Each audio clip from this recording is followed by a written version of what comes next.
días, bienvenidos a una nueva edición de Diálogo Abierto. Carla, ¿cómo estás? ¿Cómo estás? Muy bien, y vamos a empezar rapidísimo. Bienvenidos, porque a todos los temas que tenemos esta semana se suma el allanamiento de la casa del excongresista José Luna Gálvez, fundador del partido Podemos Perú. Y ya tenemos información en vivo al respecto. Vamos de inmediato con la información de Jimena Reategui. Buenos días, Jimena, adelante. ¿Qué tal? Buenos días.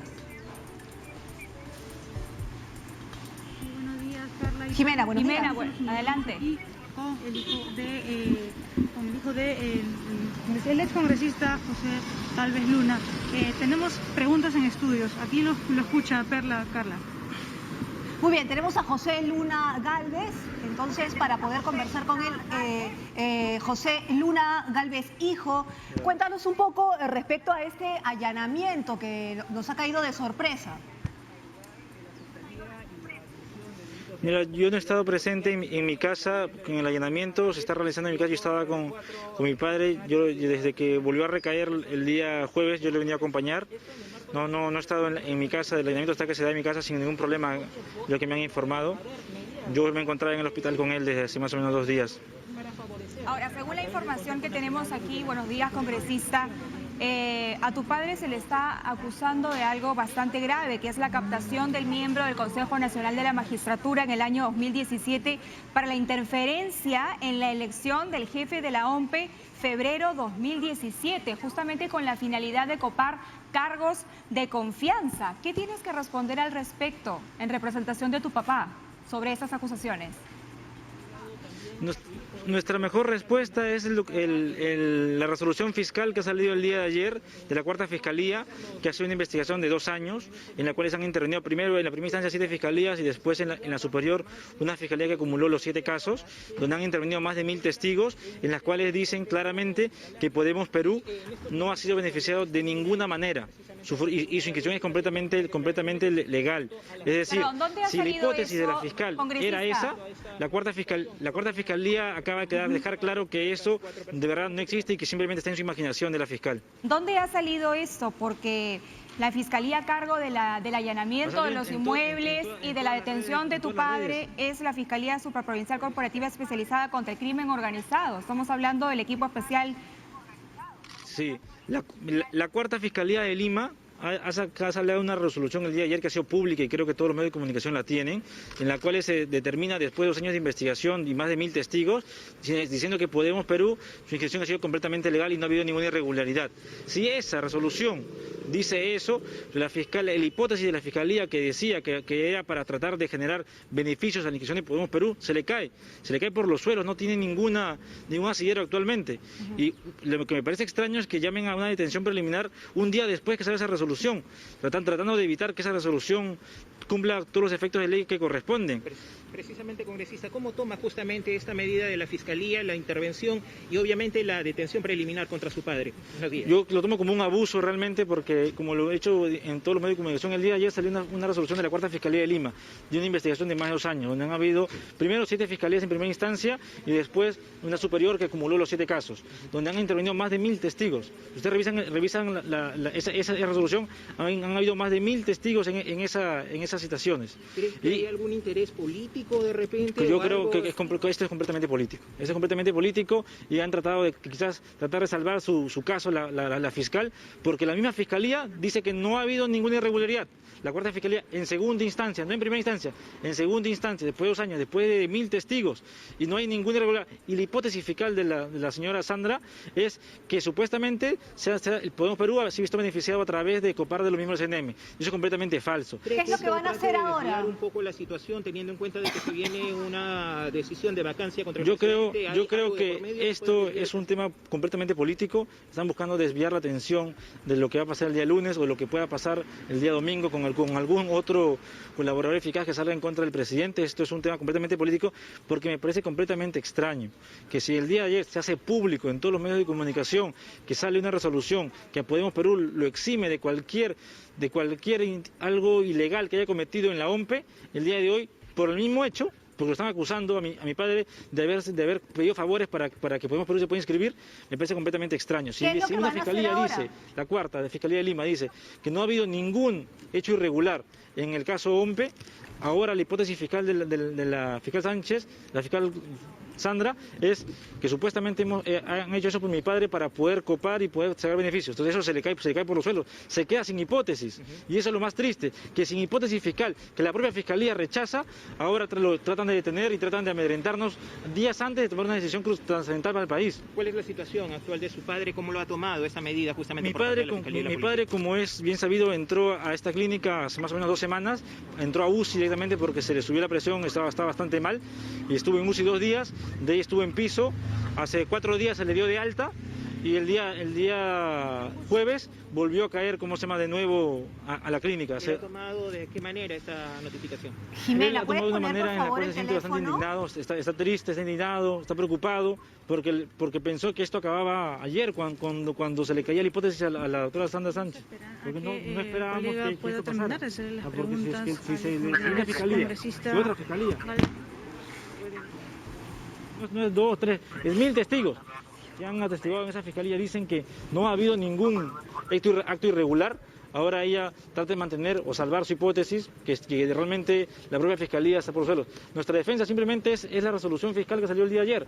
Esa es la mejor defensa que puede tener mi padre. Otra fiscalía que dice que no hubo ningún acto irregular. Entonces no sabemos de qué se lo está acusando. Congresista, ¿esta decisión puede hacer ya tomar una decisión de repente a la bancada de Podemos Perú para lo que pueda definirse con la situación del presidente de la República? Podemos Perú va a escuchar al presidente de la República el día lunes. No tienen definido todavía. No tenemos definido nuestra posición, pero va a ser en bloque. Nuestra posición va a ser en bloque de los congresistas. Bien, correcto. Perfecto. Seguimos con Perla y Carla en TV Perú. Por favor, los escucha Perla y Carla.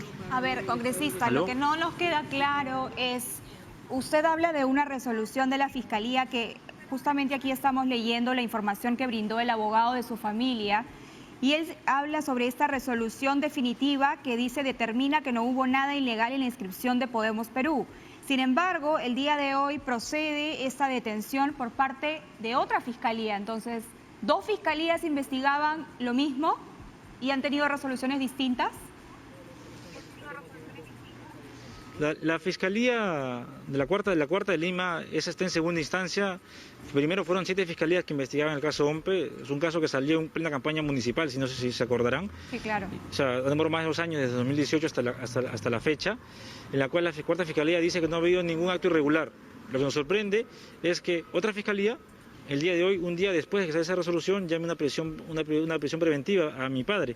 O sea, deberían por lo menos corroborar los hechos que esta otra fiscalía ha tomado para poder determinar una prisión preliminar tan fácil y tan simple como eso. O sea, Claro, no es un hecho normal que después que una fiscalía diga que no viene acto irregular, y la hipótesis de esta investigación fiscal, la base de esta investigación fiscal de la doctora Sandra es esa. Es que han habido beneficios para Podemos Perú de parte del jefe de la OMPE. Y si otra fiscalía dice que no ha habido ningún beneficio, y en esta otra fiscalía han habido más de 1000 personas invitadas a declarar, más de 1000 personas a declarar en las 7 fiscalías. Eso es lo extraño y lo raro que hoy día nos sorprende y nos preocupa. Me preocupa que nos traten así, de esta manera, si es que hay una investigación fiscal que ya llegó a su fin y que dice que no ha habido ningún beneficio para Podemos. Congresista, pero ustedes no sabían que había una investigación paralela, por ahí va la pregunta de Perla.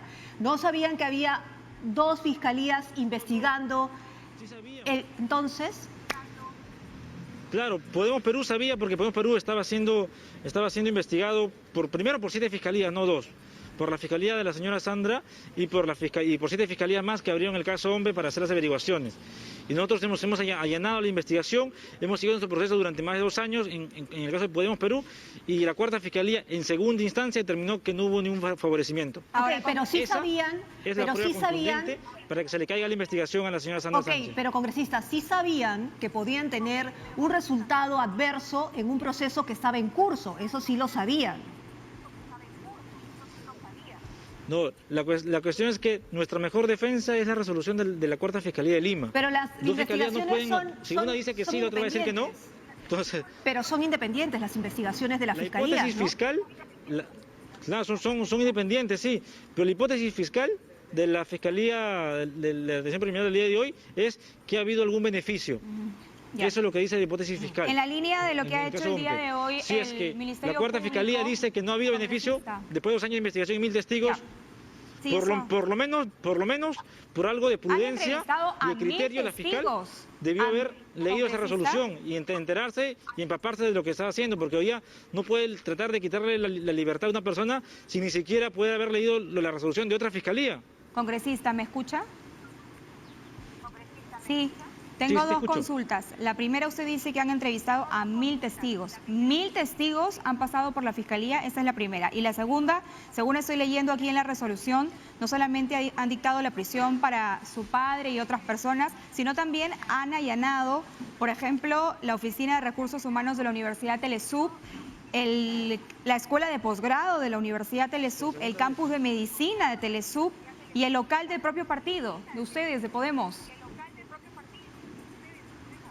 Yo realmente, ahí tú mismo te das cuenta que hay un atropello completamente, porque los locales de la universidad fueron allanados hace varios meses atrás, un año atrás, si no me equivoco, en octubre del año pasado, si no me equivoco, y se llevaron toda la información que consideraban de valor. Ahora vuelven a allanarlo.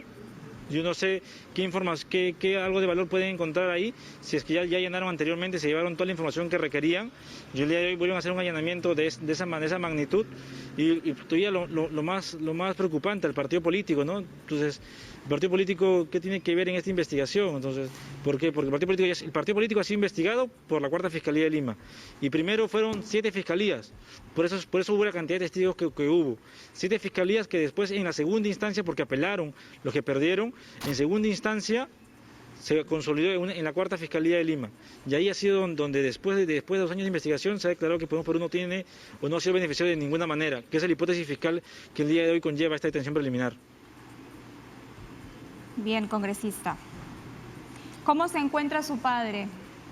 ¿Se va a quedar en la clínica? ¿Va a ser trasladado Mi a padre algún está sitio ahorita- para cumplir con las mi- diligencias de ley? Yo creo que tiene que pasar, ¿cómo se llama?, con los médicos. Los médicos, hasta el día de ayer, estaba en observación. Mi padre está bastante... Ha sido una recaída de lo que ha tenido de nuevo, y considerando que en mi casa nosotros hemos preparado un cuarto médico especialmente para él, ha tenido una recaída aún así, porque sabemos que él ha estado mal acá hace 12 días, no es de ahorita, hace 12 días estuvo en UCI, salió de UCI, estuvo internado 6 días en piso, y de ahí se le dio de alta hace 4 días, y hace 2 días ha vuelto de nuevo a la clínica. Entonces no es algo reciente, es un mal que él tiene ya desde que le dio el COVID, creo que le alteró más sus problemas cardíacos, y él está en atención, y esperemos que la Fiscalía, por lo menos si ha sido abusiva en dictar una prisión preliminar el día de hoy, le haga caso a los médicos, ¿no? Porque pone en riesgo la vida de mi padre. Congresista, y bueno, usted hace unos momentos mencionaba que esto era un tipo de presión, digamos. Estamos a puertas de una votación importante el lunes sobre el debate de la vacancia presidencial. Obviamente ustedes también tienen un voto importante. ¿La bancada, el grupo se va a reunir, van a decidir cambiar su voto o no? Porque usted ha mencionado, ha deslizado la idea que sería un tipo de presión, a pesar de que hay independencia de poderes en nuestro país.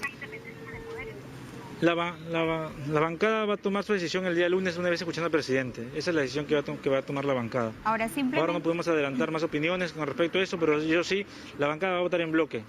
Congresista, para aclarar, ¿es una notificación de arresto preliminar, preventiva y por cuánto tiempo? Es una notificación de detención preliminar, creo que son de 7 días, es lo máximo que son las preliminares, si no me equivoco, de verdad. Yo no he podido leer la citación y me he retirado del cuarto para no darle ninguna justificación a la Fiscalía para decir que se ha tratado de interponer alguna presión por el cargo que ejerzo, y que se dé la diligencia con la mejor manera. Una vez que llegó el abogado de mi papá, yo me retiré para no hacer ningún tipo, y tampoco va a venir ningún congresista de nuestra bancada para que no se pueda usar de excusa eso. Ahora, esta decisión de la Fiscalía puede afectar la candidatura del señor Urresti por un lado, y por otro lado también la candidatura que tenía pensada su padre. Yo creo que no, que de ninguna manera va a afectar ninguna de ambas candidaturas. Daniel tenía muy claro que hay una persecución política en este aspecto, y con la resolución de ayer todos hemos festejado que se acabara ese juicio que nos trataba de imputar. Lo que nos parece raro es que el día de hoy se esta detención, ¿no? O sea, por lo menos esperábamos que las fiscalías conversaran y se informaran, ¿no? o que requirieran la información para poder tomar una decisión de ese tipo, porque no se puede tomar una prisión preventiva sin por lo menos consultar todas las pruebas y evidencias que han habido. Y esta resolución es contundente, no es una resolución a medias tintas, es contundente la resolución que ha emitido la Cuarta Fiscalía de Lima. Bien, congresista. Muchas gracias por conversar esta mañana con nosotros. Ha sido el congresista José Luna Gálvez, hijo del líder del partido Podemos y además del dueño de las universidades Telesub, José Luna Gálvez, quien se encuentra detenido en este momento. Ese es justamente el preciso instante en el que llegan los agentes de la DIVIAC, de la policía, a la clínica donde se encontraba el líder de Podemos, ¿no? Para hacer las diligencias que correspondan. No solamente él ha sido detenido, sino que son con él 4 personas más. Estamos hablando de Adolfo Carlomagno Castillo Mesa, ex jefe de la OMPE, Fernando Teodoro Ernesto Obregón, ex asesor número 1 de la OMPE, Óscar Nieves Vela, abogado y asesor externo del ex jefe OMPE, y Ricardo Enrique Pajuelo Bustamante, ex secretario general de la OMPE. Asimismo, se han allanado inmuebles no solamente en Lima, sino también en la ciudad de Arequipa. Y los cargos o los delitos presuntos por los cuales la Fiscalía ha decidido solicitar esta detención preliminar son los delitos contra la tranquilidad pública, organización criminal, contra la administración pública, tráfico de influencias y patrocinio ilegal, presuntamente por la inscripción irregular del partido político Podemos en el año 2018. Hacemos una precisión, esta fotografía, por si acaso, la hemos sacado del Twitter de Roxana Cueva. Ella la tuiteó como último minuto, así que le damos su crédito, por supuesto, como es debido.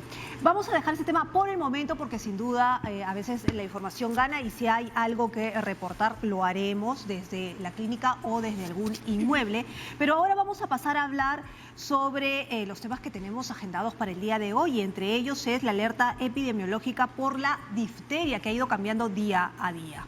Hoy y mañana hay una campaña nacional de vacunación importante que está dirigida, de acuerdo al último comunicado oficial que emitió el MINSA, dirigida a los niños menores de 5 años, a los adultos mayores y también a las gestantes. Los adultos que no sean adultos mayores van a poder sacar su cita, dice este comunicado del MINSA, para poder vacunarse durante la semana. Sin embargo, todavía hay un poco de confusión sobre el tema.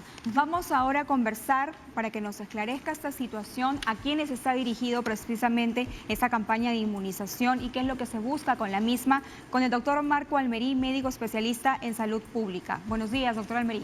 Buenos días, doctor Almerí. ¿Qué tal? Bienvenido. Buenos días, Perla. Buenos días, Carlas. Efectivamente, hoy y mañana hay una campaña nacional de vacunación porque en el Perú hay cientos o miles de peruanos que les falta al menos una vacuna y más en este año 2020 que producto de la pandemia pues se ha dejado de vacunar a mucha gente y esta campaña de vacunación busca eso, busca que las personas que les falta al menos alguna vacuna puedan igualar, puedan completar su esquema de vacunación. Ahora, doctora, a mí lo que me gustaría conocer y dejar claro en realidad, ¿qué es lo que ha sucedido con la difteria? ¿Quiénes necesitan vacunarse rápidamente? Porque ayer la gente se asustaba con el tema de la información, ¿no? Y mucha gente ha inclusive comprado vacunas, ha ido a acercarse a los medios pensando que todos necesitan esta vacuna.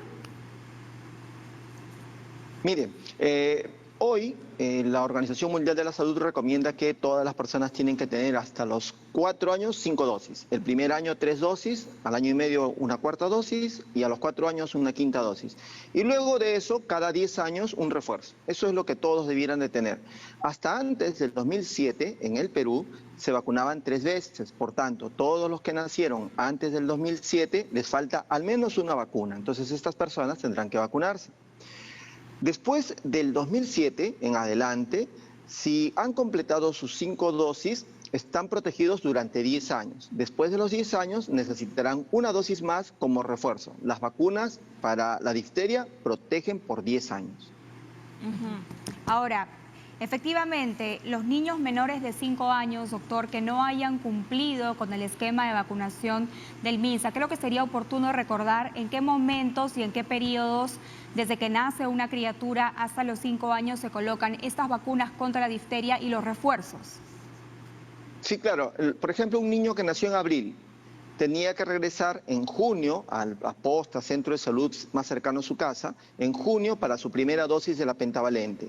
Y luego 2 meses después tenía que regresar para su segunda dosis de pentavalente y 2 meses después para la tercera dosis de pentavalente. Y luego regresar al año y medio del niño para su cuarta dosis y luego a los 4 años para su quinta dosis. Entonces, en los primeros 4 años completan 5 dosis, pero el problema que hemos tenido este año con el COVID no ha permitido que las postas, centros médicos estén abiertos y puedan pues darle las vacunas a estos niños. Por eso es que hoy en el Perú tenemos 680.000 niños menores de 5 años a los que les falta al menos una vacuna. Y esta campaña de hoy y de mañana lo que está buscando es reducir esa brecha de 680.000 niños a los que les falta al menos una vacuna. Ahora, para que los padres sepan cómo funciona el tema de la vacuna, que son varias, por ejemplo, en comparación a la niña que lamentablemente falleció en el hospital, ella parece ser no tenía todas las vacunas en regla. ¿Qué pasa con los niños si les falta una vacuna, si les falta 2 vacunas, si nunca se vacunaron? Es decir, ¿cuáles son los riesgos para los niños? ¿Es igual el riesgo que si se vacunó una vez o si solamente le falta una vacuna? No, no es igual. Fíjese, si lo que las personas tienen que hacer en el caso de los niños, vamos a suponer que no recibieron ninguna vacuna, tienen que completar su esquema, es decir, tendrán que empezar nuevamente como cuando nacieron, completar su esquema y luego de eso recibir sus refuerzos cada 10 años. ¿Qué pasa con una persona, no sé, de 30 años que no se acuerda que se ha vacunado hace 10 años o no se ha vacunado? Se aplica la vacuna y no pasa nada. Esta vacuna es inofensiva, o sea, se comporta como un refuerzo, no le va a hacer ningún daño. Entonces, si nosotros tenemos una persona, no sé, de 20 años que no recuerda haberse recibido los refuerzos o no recuerda haberse vacunado, puede iniciar su esquema de vacunación sin ningún problema.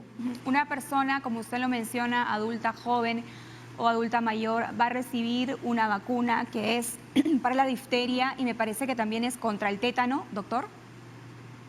Sí, en el caso de los niños menores de 5 años reciben lo que se llama la pentavalente, es decir, 5 en 1.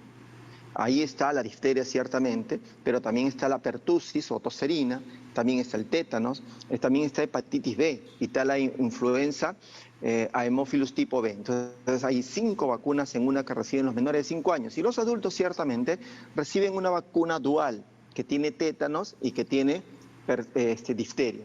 Entonces, lo que, por ejemplo, van a colocar hoy y mañana en los centros de salud para las personas adultas es precisamente difteria junto con tétanos. Y para las personas adultas mayores, justamente, ¿es una sola vacuna o cuántas vacunas hay que darles y en cuánto tiempo? Una sola vacuna que le va a proteger por 10 años. Pero los adultos mayores también se les va a preguntar si, por ejemplo, han recibido la vacuna contra la influenza 2020. Si no la han recibido, es un buen momento para recibirla. Pero también hay que preguntarles por el neumococo. Ya saben que la causa número 1 en el Perú para las neumonías es el neumococo y afecta mucho a las personas de la tercera edad y protege también por 10 años. Entonces, si no se ha vacunado, es un buen momento también para vacunarlos. Ahora, entendiendo que hay una limitación de stock, por lo menos para hoy y para mañana, y a la luz de lo que ha sido este comunicado oficial de prensa del Ministerio de Salud, el día de hoy, ¿quiénes tienen que acercarse a vacunar?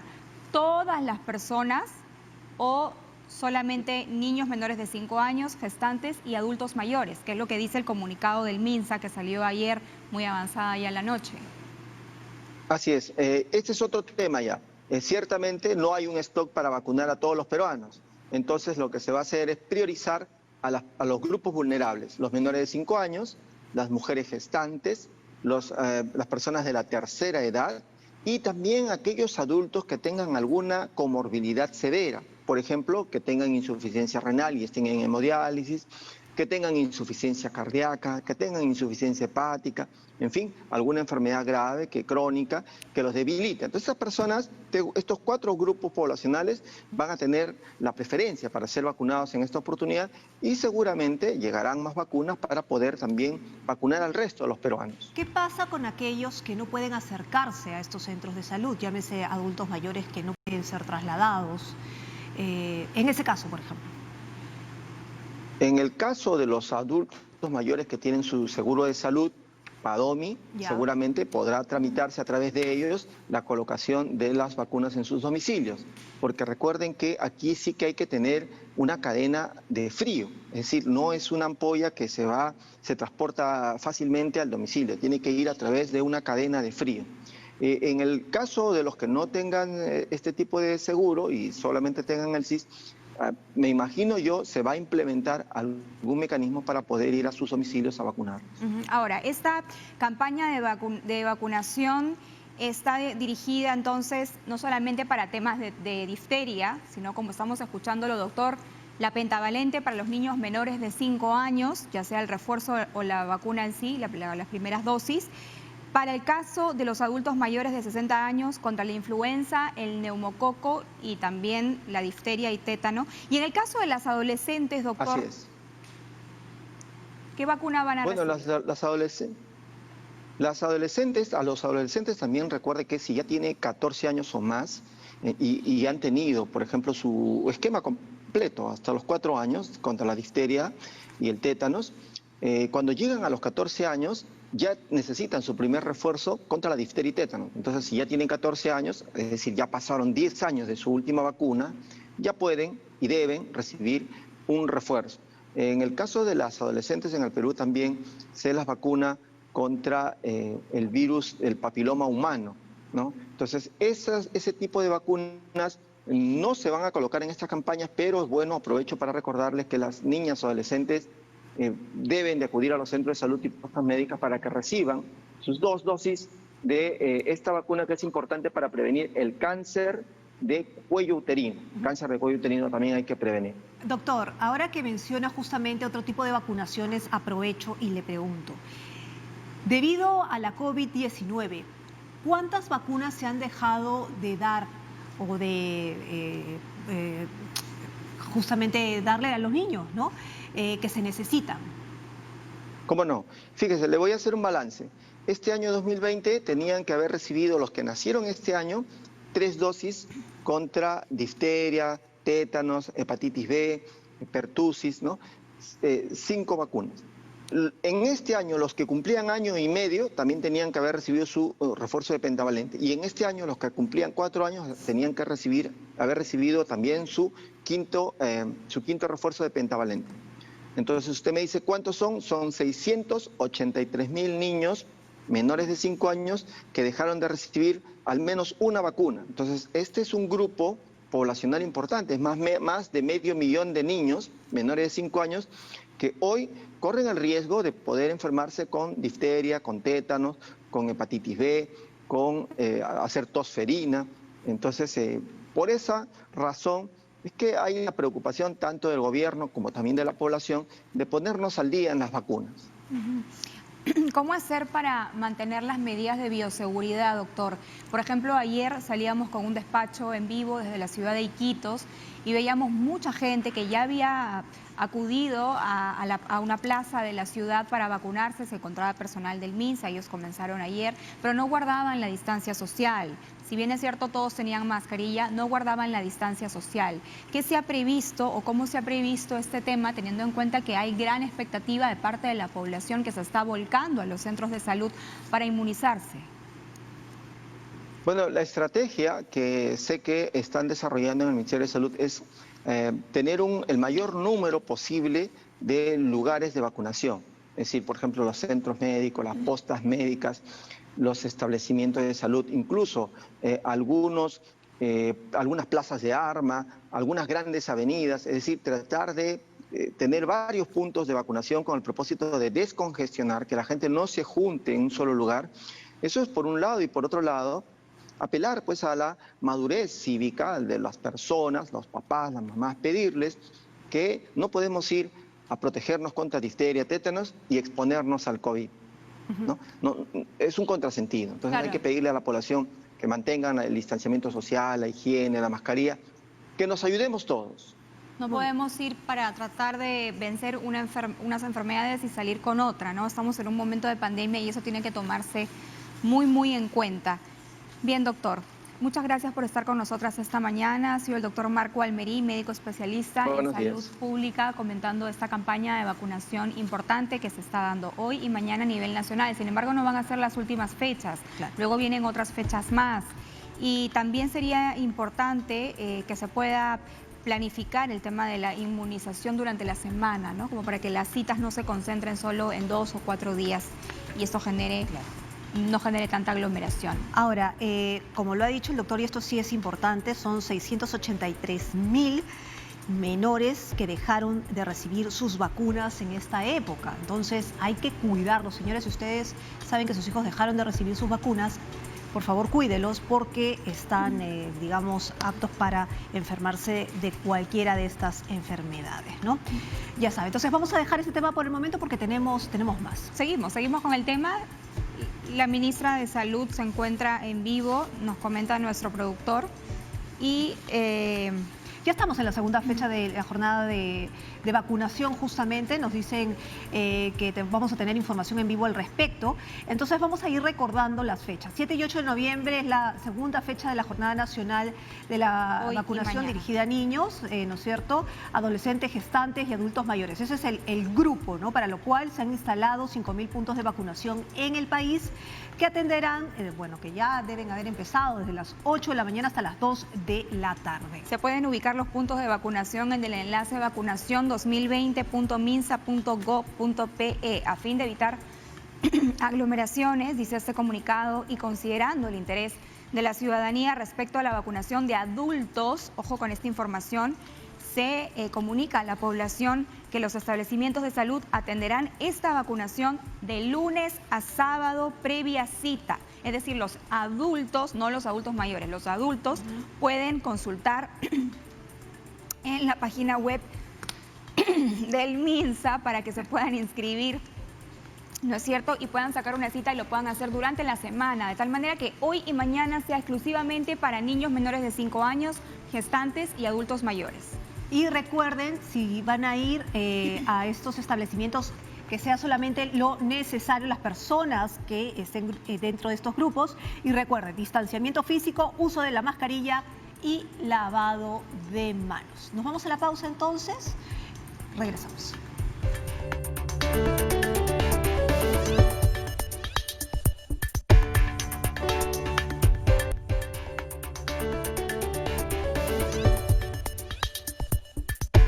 Seguimos en vivo, por supuesto, por TV Perú y Radio Nacional, nacional.pe. Ya estamos listos con información en vivo, estamos en plena vacunación.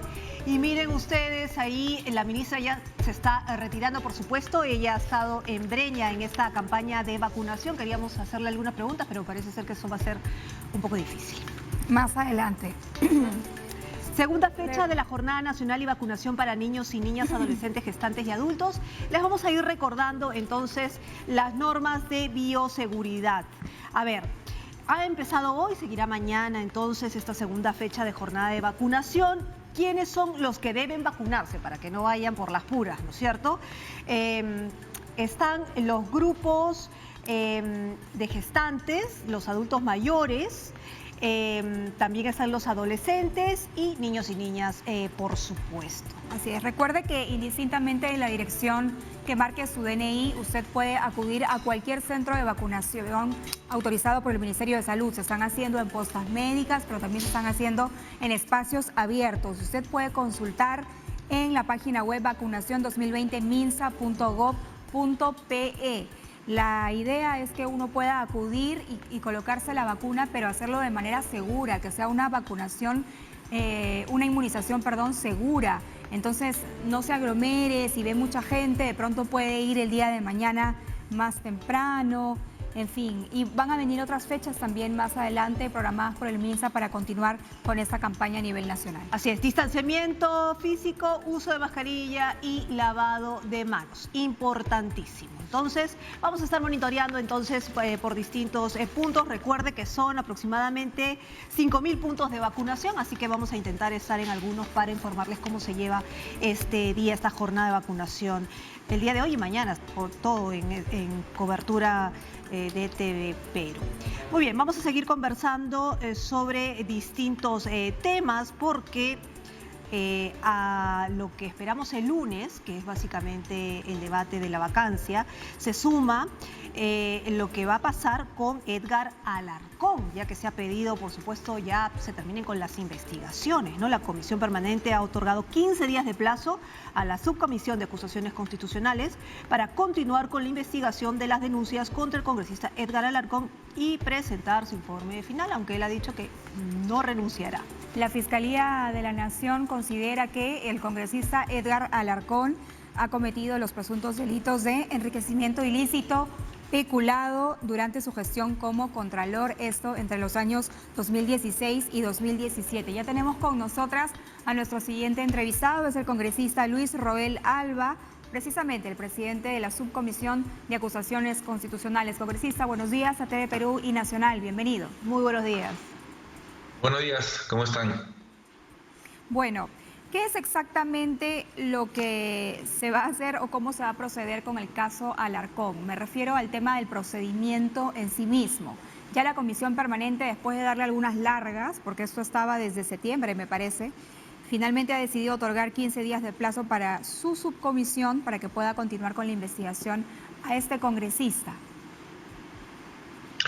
Claro, primero dos precisiones respecto a las denuncias presentadas.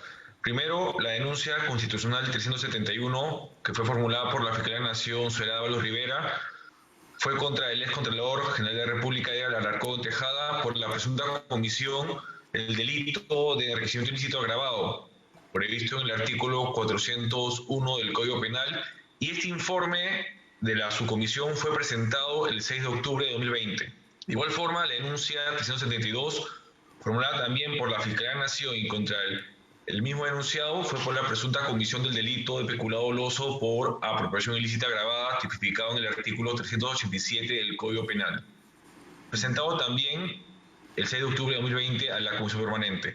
La Comisión Permanente lo que ha hecho el día de ayer fue, primero, ratificar estos dos informes que la Subcomisión de Acusaciones Constitucionales había resuelto por declarar procedente, es decir, iniciar la investigación, y ha dado 15 días hábiles. ¿Qué corresponde? Que la Comisión Permanente remita los expedientes nuevamente a la subcomisión, que la subcomisión, el pleno de la misma, delegue a un miembro de este colegiado para que empiece las investigaciones. Estas investigaciones, que corresponde a un congresista delegado, va a tener justamente estos 15 días para hacer su informe de hechos, luego que este informe de hechos sea trasladado al denunciado, que el denunciado a sus descargos, luego haya una audiencia en donde va a estar el denunciante, bueno, que es la Fiscalía de la Nación, el congresista delegado y el denunciado, el congresista actual, Edgar Alarcón, para que ejerza su derecho de defensa. Luego de ellos se hace un informe final. El informe final pasa a la subcomisión para su debate y votación, y si ese fuera un informe que califica por de que hay mérito por una acusación y hay los votos en la subcomisión para tal, se eleva a la Comisión Permanente para una nueva ratificación, y si la Comisión Permanente ratifica este informe final, se crea una comisión investigadora dentro de la Comisión Permanente para llevar el caso al Pleno del Congreso de la República. Congresista, estamos hablando de cuánto tiempo en la práctica, porque con todo lo que usted ha mencionado, me ha hablado de 5 años por lo menos de gestión congresal, porque han pasado 130 días desde que se presentaron las 2 denuncias y hasta ahora, después de lo que usted ha contado, bueno, pasarán 130 días más por lo menos. ¿Cuánto pasará hasta saber algo? Mire, la cuestión es que tanto la subcomisión como la comisión permanente, a diferencia de las comisiones ordinarias, no tiene receso parlamentario. ¿Qué significa? Mientras que en la segunda quincena de diciembre y enero hay lo que se denomina el receso parlamentario que este Congreso, a través de una propuesta mía que se aprobó el 16 de marzo de este año, en nuestro primer día de trabajo, cuando juramentamos, se redujo el receso parlamentario, que usualmente era hasta febrero. Se ha reducido, pero igual, nosotros seguimos trabajando en la Comisión Permanente y la Subcomisión durante ese receso que va a ser en diciembre, en la segunda quincena de diciembre y en enero. Por lo tanto, se mantiene la labor nuestra y, obviamente, los plazos se continúan. Yo creo que este caso puede llegar al Pleno del Congreso tranquilamente, volviendo al receso en febrero. Bien, usted nos comentaba que se va a designar a un congresista delegado. ¿Bajo qué criterios se realiza esta selección? Ese sería por un lado mi pregunta. Y por el otro lado, ¿cuántos votos se necesitan en la Subcomisión de Acusaciones Constitucionales, que es el primer filtro para, digamos, aprobar el informe final? Primero, en el caso de la designación del delegado, nosotros en el plan de trabajo que yo propuse y que fue aprobado unánimemente por todos los miembros de la Subcomisión de Acusaciones Constitucionales, se estableció que la presidencia que yo tengo no asuma ningún caso, sino más bien que todos los miembros de la subcomisión sean quienes asuman los casos a investigar. Lo que se está realizando como una práctica parlamentaria durante mi gestión es que los mismos congresistas soliciten el llevar alguno de estos casos, que se les designe como delegados. Esto se plantea en la comisión en una sesión y obviamente si no hay oposición y se aprueba. Si hubiera hasta ahora no había una oposición. ¿Alguien se ha propuesto para llevar adelante este caso? ¿Qué congresista de la subcomisión? Hasta ahora no hay ningún congresista que estos casos, que han sido 7 casos que se han aprobado en la Comisión Permanente el día de ayer, todavía ningún congresista ha solicitado formalmente ni informalmente hacerse cargo de alguno de estos casos.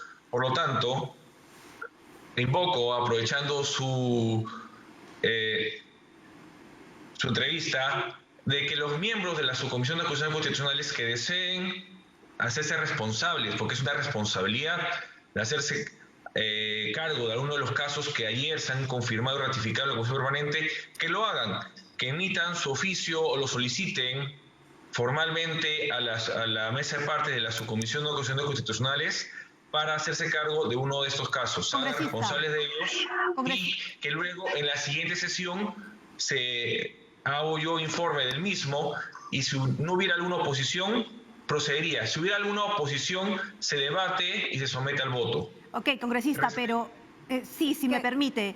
Sí. Pero el ponente, de alguna manera, tiene que ser lo más neutral posible. Es decir, no puede pertenecer al partido del señor Alarcón o al grupo... Obviamente. Si me permite. Termino la pregunta. Pero tampoco puede ser, ¿no es cierto?, de Fuerza Popular, tampoco puede ser de Alianza para el Progreso, ¿no?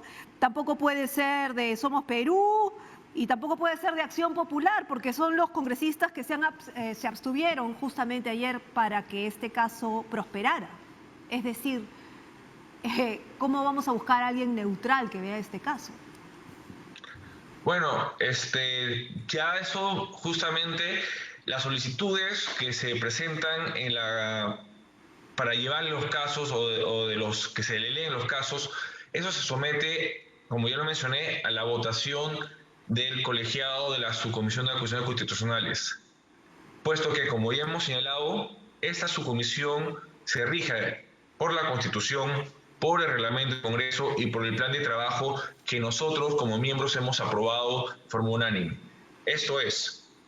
Claro, pero por Sí. cantidad de votos podría recaer esa responsabilidad que usted menciona en alguien que podría beneficiar finalmente al señor Alarcón, teniendo en cuenta que ya se viene hablando de un bloqueo en su caso o de alguna manera de una protección en su caso. Bueno, respecto a los partidos que usted menciona, hay varios que votaron en abstención en un momento y en otros votaron a favor. Y no todos los miembros de un partido votaron abstención. También hay miembros de varios partidos, de organizaciones políticas que votaron a favor.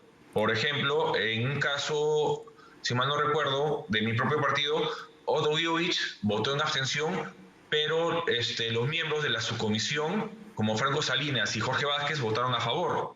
Acuérdense que la comisión permanente no solo son los miembros de la subcomisión, sino son además otros miembros adicionales que no forman parte de la subcomisión. Entonces por ese lado yo creo que sería importante conocer cómo está estructurada la subcomisión de acusaciones constitucionales, cuántos congresistas son, de qué bancadas, y como le hacía la pregunta que quedó pendiente, cuántos votos se necesitan para la aprobación de un informe final, para que pase, entiendo, al Pleno, ¿no? Según lo que nos explicó, para su debate. Claro, porque se necesita, como todo informe también de calificación que hemos hecho nosotros, se necesita solo la mayoría simple. Entonces, ¿y eso es cuánto? ¿Cuántos votos? Nuestro quórum son 19 congresistas. No, para que haya quórum de la subcomisión se requiere que haya por lo menos 10 congresistas. Si ya la mayoría vota a favor del mismo, de ese quórum, ya tendríamos el aprobado el informe. Ahora, ¿por qué ustedes como subcomisión consideraron que efectivamente había, digamos, asidero para investigar al actual congresista Edgar Alarcón, de acuerdo a lo establecido por la Fiscalía de la Nación sobre estos presuntos delitos, enriquecimiento ilícito y peculado durante su gestión como excontralor? En la subcomisión de acusaciones constitucionales, cuando se aprueba la admisibilidad y la procedencia de la misma, es solo que cumplan los requisitos, primero que sea presentado por uno de los 3 legitimados, que es Fiscalía de la Nación, un congresista o un ciudadano que tenga una afectación directa por parte del alto funcionario que está siendo denunciado. En este caso, se cumplía el requisito de admisibilidad porque la presentó la Fiscalía de la Nación. Luego, en el caso de la procedencia, era solo ver que se cumplían ciertas presunciones de que podría haber materia de investigación. Ya durante la investigación, el congresista delegado va a tener que determinar, a partir de sus investigaciones, a partir de su informe de hechos, a partir de la audiencia y la corroboración de datos, de testigos y de otros material probatorio que decida, determinará en el informe final si hay materia para acusar o no al denunciado. Ahora, como usted bien lo decía, no solamente son estas 2 denuncias contra el congresista Edgar Alarcón, sino también hay otras formuladas por la Fiscal de la Nación, denuncias constitucionales que fueron calificadas como procedentes por la subcomisión, ¿no? ¿Podría detallarnos? Leo por aquí, por ejemplo, contra el excongresista Héctor Becerril, ¿no? Por la presunta comisión del delito de tráfico. Leo la lista, por favor, de las que han sido confirmadas. El día de ayer han sido confirmadas la denuncia 342, formulada también por la Fiscalía de la Nación, contra el ex consejero nacional de la magistratura, Guido Águila Grados, por la presunta comisión de los delitos de patrocinio ilegal y tráfico de influencias, contemplados en los artículos 385 y 400 del Código Penal respectivamente.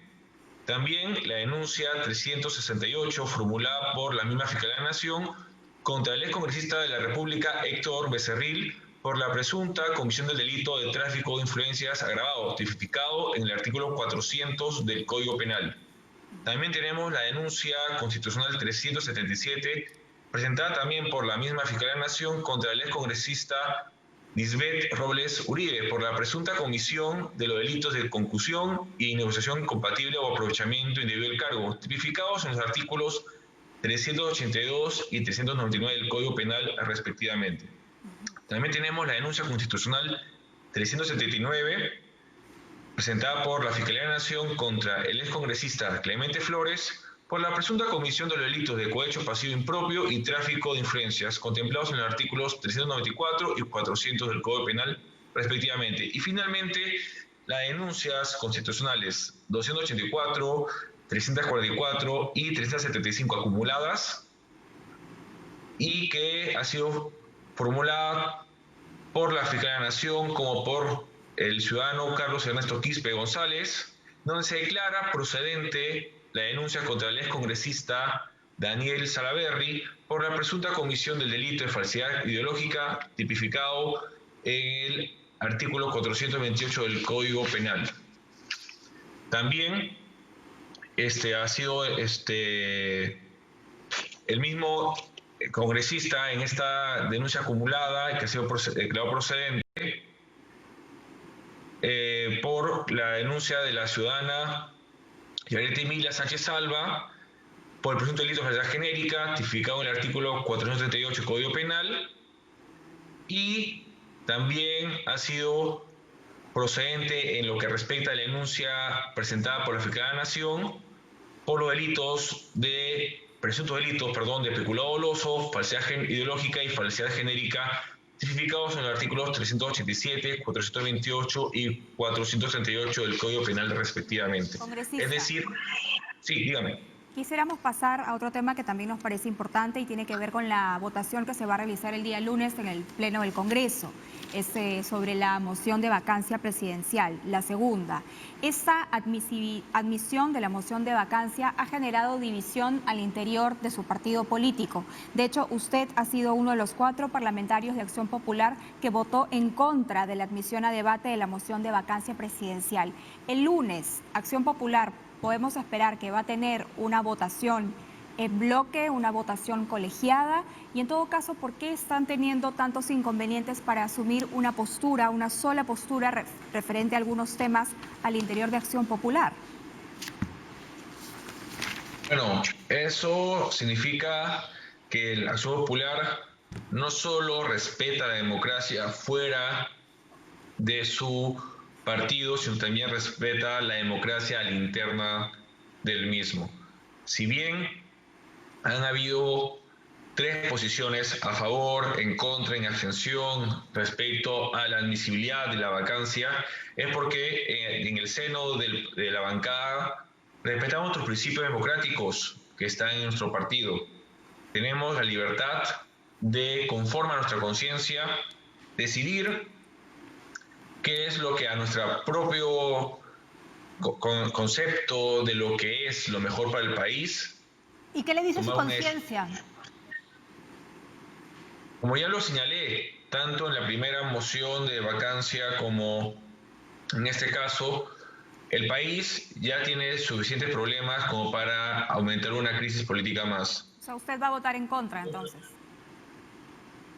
Hasta los hechos que hoy día conocemos, yo mantendría mi voto. Es más, el día de hoy hay una reunión de la bancada en donde sostendré mi posición, en donde debatiremos sobre el tema de la vacancia, sobre su votación del día lunes. Yo creo que los procesos que se están siguiendo por parte de investigaciones, por parte del Ministerio Público, se tienen que seguir. El Ministerio Público tiene que también tener una posición más activa y asumir el papel importante que le está tocando en estos momentos tener respecto a las investigaciones, y que ya después de julio que todo el peso de la ley caiga sobre el actual presidente de la República. Ok, congresista, nos tenemos que ir, pero rapidito nomás.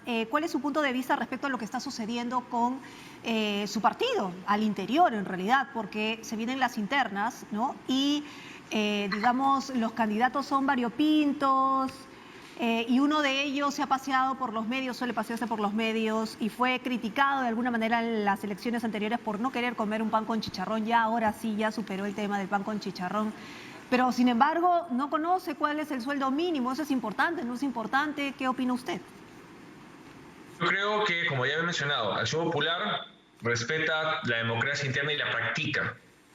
Que hayan 4 candidatos significa que Acción Popular justamente no solo oraliza y santifica la democracia interna hacia afuera, sino también hacia adentro. Nosotros, teniendo 4 candidatos, permite que la militancia Acción Popular, los correligionarios, podamos elegir entre cualquiera de estos 4 candidatos que son militantes de Acción Popular y pueden ser candidatos a la presidencia siguiendo, obviamente, la doctrina de nuestro partido y además teniendo el respaldo de nuestros militantes, que eso se verá al momento de elegirlos. Y respecto del desliz que tuvo uno de esos candidatos, yo creo que eso no lo descalifica. Yo creo que en su momento y Alfredo Barnechea, siendo específicos, fue un buen candidato que tuvimos en el 2016. Y bueno, ahora tenemos a Edmundo del Águila, que es un excongresista, militante, Acción Popular. Tenemos a Johnny Liscano también, con bastante experiencia parlamentaria. Luis Enrique Gálvez, que también ha sido un dirigente por varios momentos en Acción Popular. Entonces, tenemos una diversidad de candidatos, lo cual a mí me enorgullece como acción populista porque nos da una muestra de que los liderazgos, sino tenemos diferentes liderazgos en el partido y que se están presentando a las internas respetando lo que es la democracia interna de un partido y lo que es el principio democrático en todo Estado de Derecho. Vamos a ver entonces qué sucede en esas elecciones internas del 29 de noviembre. Muchas gracias por estar con nosotras. Ha sido el congresista Luis Robel Alba, presidente de la Subcomisión de Acusaciones Constitucionales. Ahora tenemos que presentar el bloque La Fórmula del Ahorro.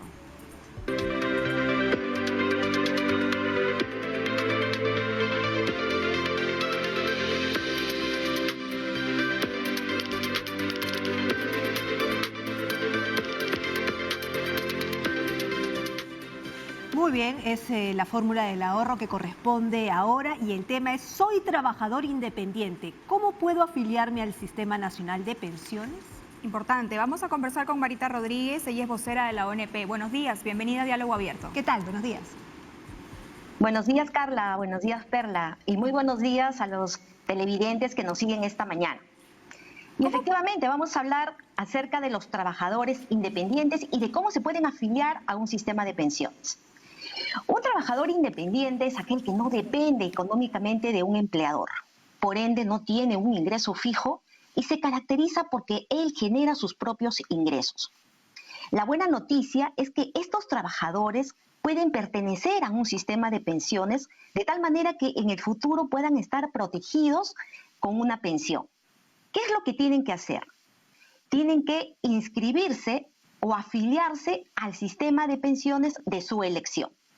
Si deciden inscribirse al Sistema Nacional de Pensiones, tienen que hacerlo a través de nuestro centro de atención virtual, escribiendo onpvirtual.pe. La inscripción es muy sencilla. Solamente les van a pedir que ingresen sus datos personales y que nos proporcionen un correo electrónico. Si deciden afiliarse al sistema privado de pensiones, lo pueden hacer a través de la página web de la AFP de su elección. Ahora bien, una vez inscritos, una vez afiliados, estos trabajadores tienen que empezar a realizar el aporte. Tratándose del Sistema Nacional de Pensiones, el aporte representa el 13% del ingreso que declaró el trabajador al momento de su inscripción. Cabe señalar que este ingreso no puede ser menor a una remuneración mínima vital, la cual está fijada actualmente en 930 soles, lo cual significa que este aporte hoy por hoy no puede ser menor a 121 soles. Tratándose del sistema privado de pensiones, el aporte equivale al 10% del ingreso mensual. Al cabo del tiempo, cuando este trabajador decida ya recibir una pensión, es preciso señalar que la pensión que brinda en el Sistema Nacional de Pensiones es como mínimo 500 soles y como máximo 893 soles. Tratándose del sistema privado, la pensión va a estar en función de aquello que puedan haber acumulado a lo largo del tiempo. En cuanto a los requisitos que deben cumplir estos trabajadores para poder acceder a una pensión, son los mismos requisitos que se le pide para un trabajador dependiente. Sí, me parece importante detenernos en este punto. Usted dice que tiene que ser el 13% del sueldo que declare al momento de afiliarse. Una persona que tenga un sueldo de 3.000, de 4.000, en fin, qué sé yo, puede declarar que gana sueldo mínimo y así aportar 121 soles, o necesariamente tiene que consignar el sueldo real. Lo pregunto porque los trabajadores independientes o las personas que están por recibos por honorarios, a veces hoy tienen trabajo, mañana no. Entonces, si pones un monto muy alto, de pronto en algún tiempo se puede cortar ese aporte a la ONP y se desvirtúa la naturaleza de la alternativa que da la ONP o la AFP.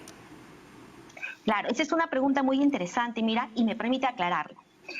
Lo importante es que la persona, al momento que se inscriba, declare sus ingresos, ¿ya? Entonces, como precisamente una característica de estos trabajadores es que no tienen un ingreso fijo, ¿de acuerdo? Lo importante es que declaren el ingreso y como mínimo tiene que ser la remuneración, una remuneración mínima, ¿no?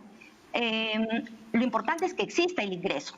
Ahora, recordemos que llegado el momento cuando la persona ya requiera jubilarse, ¿de acuerdo? Al momento de efectuar el cálculo de la pensión se van a tomar en cuenta los últimos ingresos o las últimas remuneraciones que la persona ha venido percibiendo. Entonces, si por precaución, tomando en cuenta que no necesariamente van a estar recibiendo un ingreso fijo todos los meses, pueden declarar esta remuneración mínima, que es lo mínimo que se puede declarar para empezar a realizar el aporte.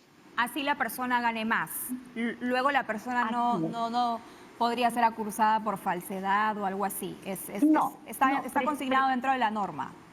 Precisamente porque, como repito, ellos se caracterizan porque no tienen ese ingreso fijo. Entonces, como tú bien lo indicas, en cualquier momento puede variar su condición y se pueden ver afectados con un importe que no van a poder realizar, tal vez porque sus ingresos ya variaron. Muy bien, Marita, mil gracias por estar con nosotros en la fórmula del ahorro. Hemos aprendido sobre todo que es una opción bien interesante para los independientes. Muchísimas gracias.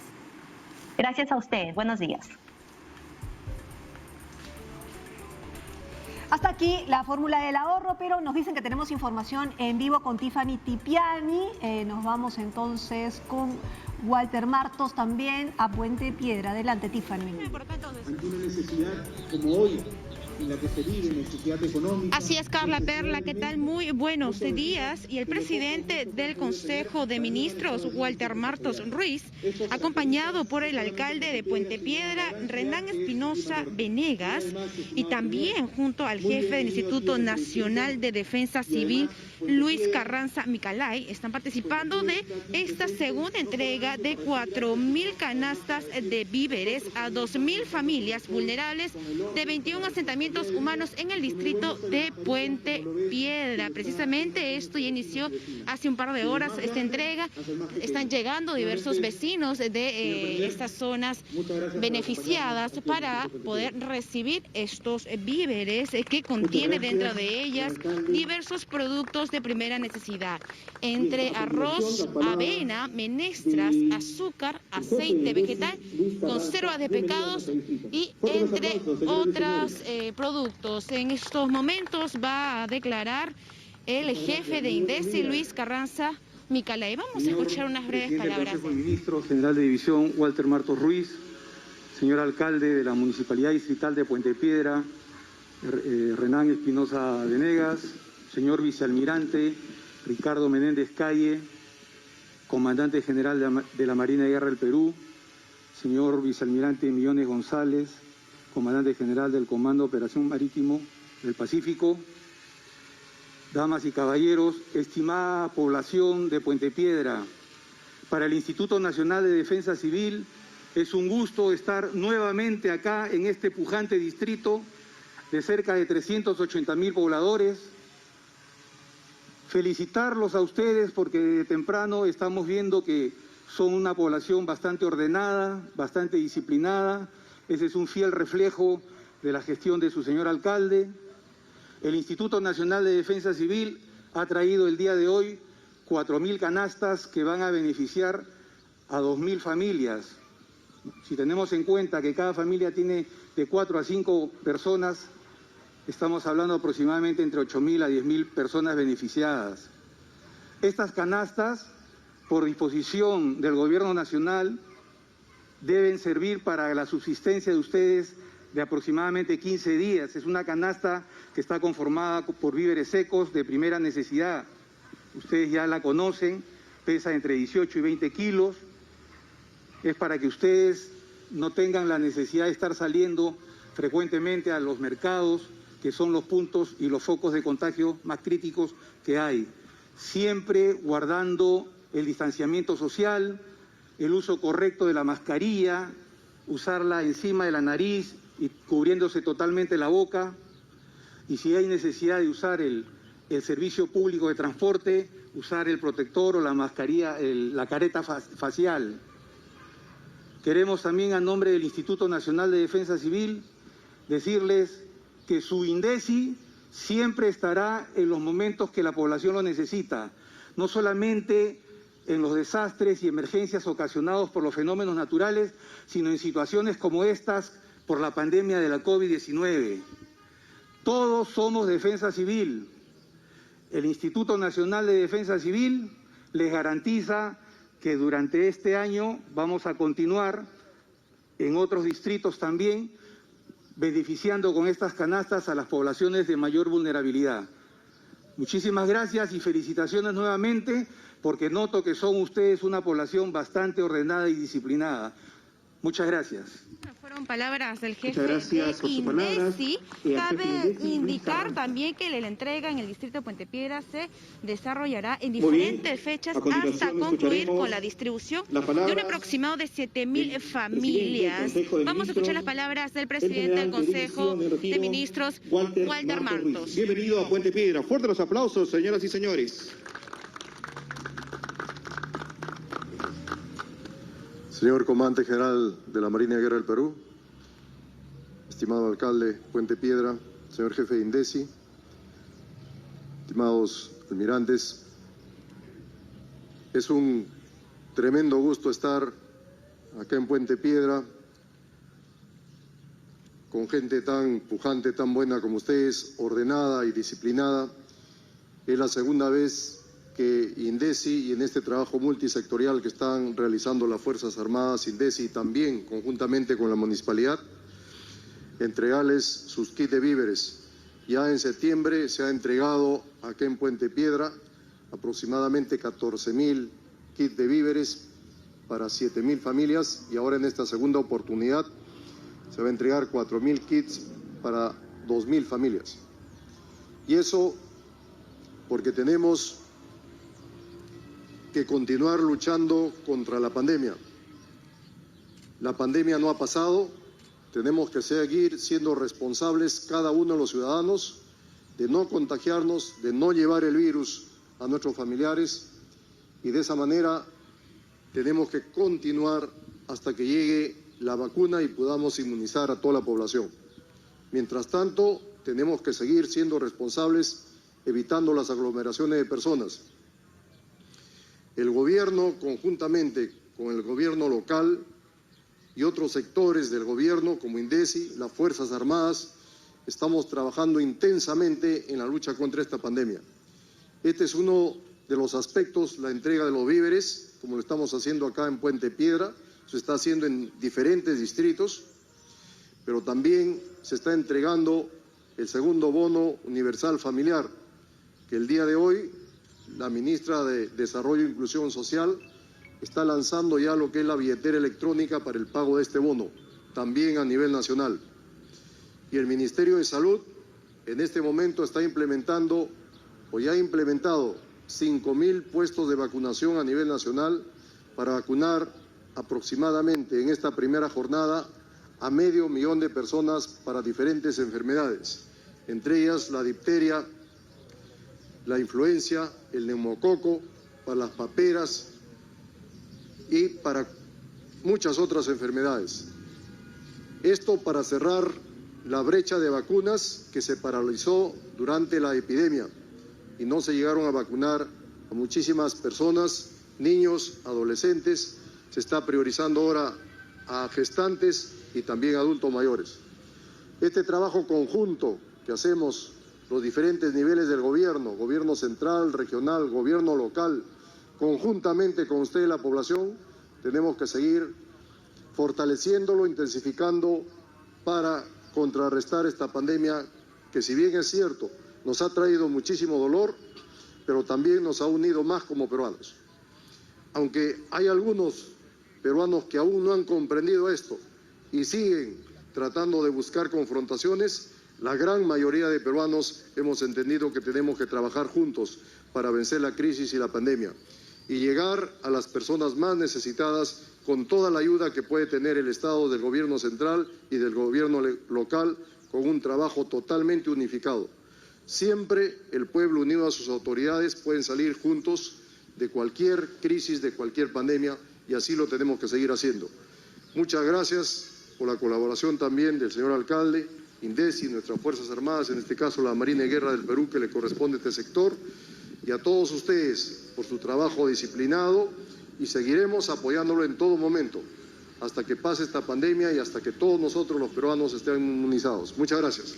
Bueno, palabras entonces del presidente del Consejo de Ministros, Walter Martos. Cabe resaltar que la entrega de víveres se realiza en coordinación con la Municipalidad del Distrito de Puente Piedra y organizaciones civiles con el apoyo de las Fuerzas Armadas. La Policía Nacional también se encuentra en este lugar y dirigencias vecinales.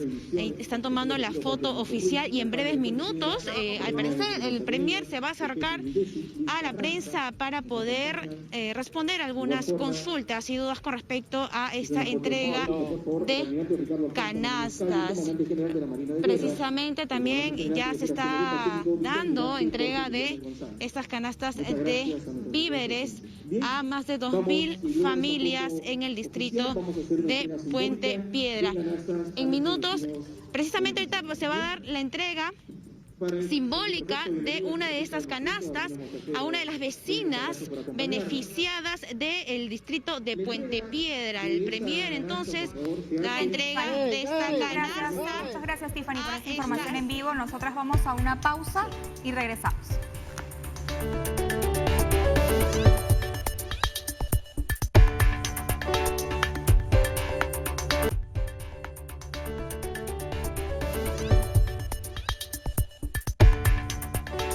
Continuamos con nuestra compañera Tiffany Tipiani, quien se encuentra en una actividad oficial del primer ministro Walter Martos, y más adelante vamos a abordar el tema de las elecciones en los Estados Unidos. Tiffany, adelante. Adelante. Así es, Perla. Carla, ¿qué tal? Muy buenos días. Y precisamente nos encontramos con el presidente del Consejo de Ministros, Walter Martos, en esta entrega de canastas en Puente Piedra. Premier, estamos en vivo para TV Perú. Si me permite, hasta el momento, hasta la fecha, ¿cuántas canastas de víveres se ha entregado a la población, tanto en Lima y en Callao? Bien, buenos días. Estamos en Puente Piedra y esta es la segunda entrega que estamos haciendo. La primera entrega se hizo en el mes de septiembre, aproximadamente a 7.000 familias. El día de hoy se está haciendo la entrega a 2.000 familias. A nivel nacional ya se están entregando 150.000 familias. Nuestra meta es entregar a 200.000 familias, es decir, 800.000 kits de víveres. Y ya estamos llegando a la meta. En este momento aproximadamente tenemos 150.000 familias que han sido atendidas. Vamos a continuar atendiendo a las personas que se encuentran en pobreza y extrema pobreza mientras dure la pandemia. También el día de hoy estamos haciendo un trabajo masivo de lo que es la vacunación. Se han establecido 5.000 puntos de vacuna a nivel nacional. Se piensa vacunar aproximadamente 500.000 de personas por diferentes enfermedades para reducir la brecha de vacunación que hemos tenido durante la pandemia. Se está vacunando contra la difteria, el neumococo, la influenza y muchísimas otras más enfermedades. Estas vacunas, Premier, si me permite, también se van a realizar en otras regiones del país, contra la difteria precisamente, ¿no? Se está realizando estas vacunas a nivel nacional. Se está realizando las vacunas a nivel nacional, no solamente contra la difteria, también se está vacunando contra otras enfermedades, contra la influenza, neumococo, y dándole prioridad a lo que son niños, adolescentes personas gestantes y personas de la tercera edad. Premier, si me permite también una consulta con respecto al entorno político. Esta mañana se ha allanado la vivienda de José Luna y su hijo José Luna Morales indicó que habría pues una cortina de humo por parte del Ejecutivo con esta intervención. ¿Qué podría decir al respecto? Usted sabe que el Ministerio Público es totalmente independiente, es una entidad autónoma, el Poder Judicial igual. Esto responde a una investigación que ya viene desde muchos años, donde está tomando sus decisiones el Ministerio Público conjuntamente con el Poder Judicial. El gobierno no tiene absolutamente nada que ver en esto, es una tremenda ilusión pensar que hay alguna injerencia de parte del Ejecutivo. El Ministerio Público tiene total autonomía, como lo ha demostrado en todas las investigaciones que está siguiendo, inclusive al señor Presidente de la República. Y estos allanamientos responden a decisiones del proceso que está siguiendo la Fiscalía y también por decisiones del juez del Poder Judicial que están a cargo de esta investigación. El gobierno no tiene absolutamente nada que ver en esto, lo descartamos totalmente y siempre hemos sido como gobierno respetuosos de la autonomía de cada uno de los sectores y de los poderes del Estado. Una última consulta, Premier, son dos últimas en realidad. En primero, hay congresistas como por ejemplo Edgar Alarcón, que ya adelantó, por ejemplo, su postura a que sí va a votar a favor de la vacancia contra el presidente de la República sin haber escuchado la defensa del jefe de Estado. Y en segundo lugar, Premier, la Comisión de Inteligencia del Congreso de la República está convocando al ministro del Interior, César Gentile, con respecto al seguimiento, el presunto seguimiento a un aspirante de colaborador eficaz. Ok, referente a su primera pregunta, la pregunta que nos tenemos que hacer es qué intereses hay detrás de la vacancia del señor presidente de la República, ¿no? Hay una bancada que ya promueve por segunda vez esta vacancia con la bandera de la lucha anticorrupción. Sin embargo, dentro de esa propia bancada hay gente que está siendo procesada y que lo han nombrado como presidente de una comisión de fiscalización, y justamente para evitar y frenar seguramente estos procesos que se vienen dando, es que se está buscando una vacancia que no lo van a conseguir con este gobierno. Y además hay otra serie de intereses que están buscando vacar al señor presidente de la República, porque con este gobierno no se va a lograr ninguno de los intereses oscuros. Y lo que hacemos nosotros es un llamado a la fuerza democrática del Congreso, que primero pensemos en el país. Pensemos en este momento en las grandes necesidades que tiene el país y no pongamos los intereses subalternos a los intereses de la población. ¿Deberían escuchar en todo caso primero la defensa del presidente de la República el día lunes para emitir un voto y no adelantarse? No solamente escuchar al señor presidente de la República, sino escuchar a toda la población que ya se ha manifestado abiertamente, y el 80% de la población está pidiendo que el señor presidente de la República, en este momento que estamos enfocados en la pandemia, como estamos viendo en la vacunación, en la entrega de víveres, en la entrega de bonos, estamos trabajando todos los ministros a nivel nacional, nos enfoquemos en la problemática que tiene esencialmente prioridad las necesidades de nuestro pueblo y no estar superponiendo a estos intereses nacionales, intereses subalternos de cada uno de los partidos. Dejemos que en estas elecciones la población elija sus autoridades y no tratemos de romper la democracia, el equilibrio de poderes que peligrosamente se está gestando en este momento. Segunda pregunta, Premier, sobre la Comisión de Inteligencia. Referente a la Comisión de Inteligencia que va a citar al señor Ministro del Interior, ya él ha manifestado, acá no hay ningún tipo de seguimiento, es irrisorio pues que haya un seguimiento con una unidad de lavado de activos, con una placa que es totalmente visible que pertenece al Ministerio del Interior y que las personas que han estado haciendo este trabajo se identifiquen como personas del Ministerio del Interior. Entonces no es ningún trabajo de inteligencia y este es un trabajo que ya el Ministro del Interior lo está especificando y que también están realizando una investigación interna para dar toda la clarificación del caso. Muchísimas gracias. Para mí fueron declaraciones del presidente del Consejo de Ministros, Walter Martos, en esta segunda entrega de canastas familiares a más de 2.000 familias del distrito de Puente Piedra. Con esta información retornamos a Estudios Centrales, compañeras. Bien, muchas gracias a nuestra compañera por esa información desde Puente Piedra. Vamos ahora a abordar el tema internacional porque sin duda esta semana la atención del mundo se ha centrado en lo que ha sido la votación en los Estados Unidos para elegir al nuevo presidente de la República y también a la renovación de la Cámara de Representantes y 1/3 de la Cámara de Senadores. ¿Cómo va la cuestión en cuanto al recuento de votos que ha generado, por un lado, la controversia y las denuncias de Donald Trump de un supuesto fraude electoral y por otro lado un Joe Biden que cada vez parece consolidarse más para obtener estos 270 votos que se necesitan del colegio electoral para ser elegido como presidente? Así es, hay estados claves, estamos hablando de Georgia, Pensilvania y Nevada, pero ya saben que las elecciones, que los votos en Estados Unidos, el conteo es distinto, así que vamos a dejar que Hernán Gálvez, periodista peruano en Estados Unidos del canal 19 CBS Ohio, nos lo relate. ¿Cómo estás, Hernán? Muy buenos días, bienvenido. Hola. Buenos días Carla, Perla, un gusto estar conectado con mi país y sí, efectivamente, como qué semanita que hemos tenido aquí y aún no acaba. Así es, cuéntanos, ¿cómo va la situación? A ver, tal como bien puntualizaste, hasta el momento Joe Biden se ha agenciado de 264 votos electorales. Para explicar rápidamente de nuestros compatriotas, sí, aquí, aunque suene medio extraño, no gana quien tiene más votos, sino quien tiene más representantes electorales. Las personas, los estados votan para que alguien vote por ellos. Es así como funciona aquí en los Estados Unidos. Pero tanto en el voto popular como en el voto de los colegios electorales, Joe Biden va arriba por 264. En estos precisos instantes se están contabilizando los votos en un estado clave que es Pensilvania.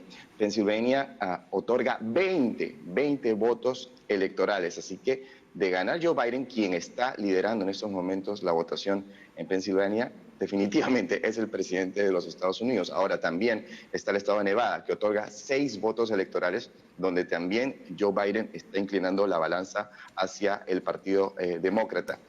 De ganar, también estaría siendo el virtual presidente de los Estados Unidos. Pero ahora, tal como apuntaste, la estrategia de Donald Trump es someter a juicio el sistema de votación en sí. Es algo que no había ocurrido jamás en la historia de los Estados Unidos. O sea, lo que está diciendo Trump es que el sistema electoral no funciona, ¿no? Claro, ahora que está perdiendo.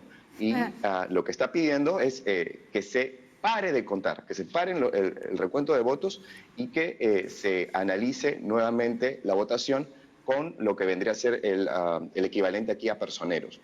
Ahora, Hernán, pero hay una cosa bien interesante que ha pasado justamente en los Estados Unidos y es el respeto por la democracia y en el sistema electoral. El día que Trump estaba diciendo que había fraude, me parece que lo levantaron del aire, es decir, varios medios lo levantaron del aire, incluido Fox, que supuestamente es un medio conservador y que lo apoya, ¿no? ¿Cómo funciona eso? O sea, ¿qué señal da eso también, no?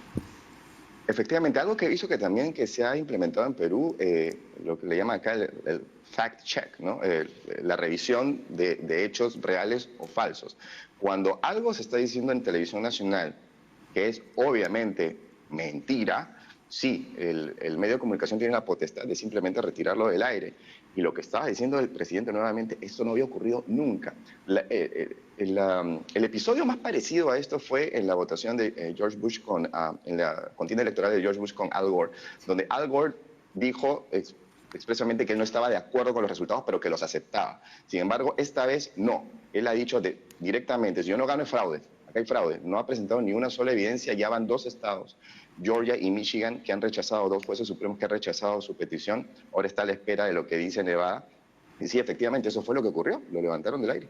Georgia, Nevada, Michigan. ¿A qué otro estado Donald Trump ha intentado recurrir al Tribunal Supremo para que se detenga el conteo de votos y en todo caso se vuelva a someter el conteo? La información que tenemos y la mejor fuente de información es el propio presidente Donald Trump, porque no ha parado de publicar tweets. A las 2:40 de la mañana, no nos deja dormir, publicó uno indicando, diciendo la Corte Suprema debe decidir a las 2:30 de la mañana, ¿no? Él, efectivamente, hasta ahora la información que tenemos es que Georgia y Michigan ya desestimaron, los jueces supremos ya desestimaron sus peticiones de detener el conteo, y ahora él está peleando en Nevada y está a la espera a ver qué es lo que ocurre en Pensilvania.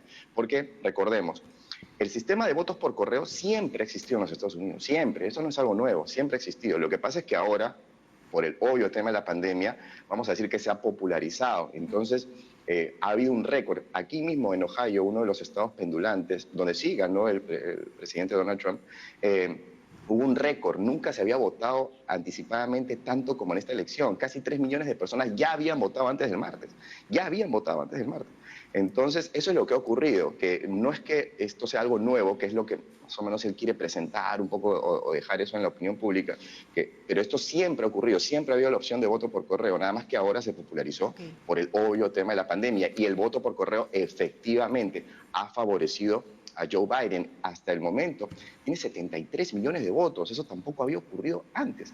Es un récord histórico el que está, sin ser un buen candidato, al menos, se ha agenciado ya hasta el momento de 73 millones de votos. Bien, muchas gracias a Hernán Galvez, periodista peruano del canal 16 CBS desde Ohio, comentando con nosotras lo que está sucediendo en los Estados Unidos. Hay que recordar que en Estados Unidos no existe una autoridad electoral nacional o federal. Cada estado tiene su propia digamos, su propia forma y pueden ser entre sí muy distintas. Es importante lo que menciona Hernán respecto del fact-check o la verificación de los hechos, porque claro, cualquier persona puede salir en televisión a decir cualquier cosa, sin ningún tipo de evidencia, y en ese sentido los medios de comunicación jugaron un rol importante en los Estados Unidos para que no se malinterprete, para que no se genere una falsa información que pueda llevar al caos, a la incertidumbre en ese país, en un momento en el que ya la situación está bastante tensa y bastante delicada. También es importante señalar que el 20 de enero tiene que ingresar el nuevo presidente, ¿no? Y esto va a pasar, de acuerdo a la Constitución de los Estados Unidos, así Donald Trump acepte o no acepte su derrota, algo que él mismo ha confesado que es muy difícil porque a él no le gusta perder, lo dijo públicamente. Vamos a conversar más sobre este tema con Eduardo Ferrero Costa, le damos la bienvenida. Él es ex... Y nos despedimos también de Hernán, que ahí lo teníamos todavía. Hasta luego, hasta luego. Vamos. Sí, ahora sí vamos a conversar con Eduardo Ferrero Costa, ex canciller y ex embajador del Perú en los Estados Unidos, sobre esta situación, porque él ha tenido pues experiencia estando allá, de cómo se viven las elecciones. ¿Qué tal, señor Ferrero? Muy buenos días. Buenos días, amigos o amigas de Canal 7. ¿Qué tal? ¿Cómo está, don Eduardo? Bueno, su punto de vista de lo que está sucediendo en Estados Unidos, que, bueno, es la primera vez que se vive una situación de esas, este enfrentamiento en realidad entre dos candidatos, ¿no? Sí, es un hecho inédito, ¿no? Han habido casos anteriores, complejos, de elecciones difíciles, pero este es el más difícil, el más complejo, un presidente que pone en duda todo el proceso electoral y al hacerlo pone en duda la legitimidad del sistema democrático y el sistema de elecciones en Estados Unidos, lo cual es muy peligroso. Ya he visto que han estado haciendo algunas preguntas previas sobre el sistema electoral, que es un sistema electoral anacrónico, que ha funcionado durante 240 años, pero que en realidad no es ideal, porque no es voto popular directo, sino voto indirecto, a través de electores. Pero cada estado es el que regula y define cómo es el proceso electoral en su estado. Son 50 estados. Y este proceso es un poco diferente en algunos estados que en otros. Y eso crea cierto desconcierto. Y como este año no ha habido una cantidad mayor de gente, de población que ha votado, y en el contexto de la pandemia, y se ha usado mucho el voto por correo, el voto postal, esto ha creado problemas y ha demorado el escrutinio en ciertos estados, los estados clave, los estados swing. Ahora tenemos 4 estados que están viendo cómo van los resultados, pero ya todo indica que será definitivo, que Joe Biden, ex vicepresidente, será el presidente electo de Estados Unidos. Doctor Ferrero Costa. Es una Costa, complicada, sí. Me parece importante detenernos en el tema del voto por correo o el voto anticipado, porque este ha sido uno de los argumentos que ha intentado utilizar Donald Trump para decir o deslizar la idea de que esta podría ser una elección fraudulenta sin ningún tipo de evidencia, más allá de que le está perdiendo. Pero, como usted bien lo refiere, cada estado tiene su propia forma, su propia normativa, son a veces muy distintas entre sí. Donald Trump decía: las boletas de votación en algunos estados han llegado hasta 3 días después del mismo día de votación. como si eso fuese algo inusual en los Estados Unidos. Y de acuerdo a lo que nos reportaban durante la semana nuestros compañeros de CNN, eso en algunos estados está permitido, no tiene nada de irregular. No sé si usted podría profundizarnos más en el tema, justamente en la línea de la corroboración de los hechos. No, es como usted lo dice. Cada estado define la forma en que elige el ciudadano, la forma de elección, la forma del proceso. Para algunos estados se vota todo, solamente se puede votar el día de la elección, esto es el 3 de noviembre. Para otros se puede votar por anticipado personalmente y por correo. Para otros estados se puede votar hasta el día de la elección y se envía la cédula para que se pueda abrir hasta 3 días después. Para algunos se puede abrir la cédula hasta 9 días después de la elección. Eso varía en cada estado y cada estado define con sus propias autoridades quiénes son los ganadores, quiénes son los electores elegidos. Entonces, esto depende de cada estado, lo cual se explica, como digo, porque es un estado federal y no un estado unitario como es el caso peruano. Entonces, no hay una sola autoridad, son 50 autoridades en cada estado que definen quién es el ganador en ese estado en cuanto a los electores. Y de ahí se pasa ya al colegio electoral, que en este caso tiene que ser el 14 de diciembre. Se reúnen todos los electores y ya se sabe por quién van a votar, y ahí formalizan su voto y ahí eligen a quien será el presidente y vicepresidente, ¿no? Luego, los primeros días de enero, el 3 de enero, se instala el Congreso con los nuevos representantes y los nuevos senadores, que son un tercio más que han sido elegidos en esta oportunidad, y el 20 de enero se instala el nuevo presidente y vicepresidente. Eso es irreductible, se da en esa fecha de todas maneras, y se espera que, ¿qué pasa?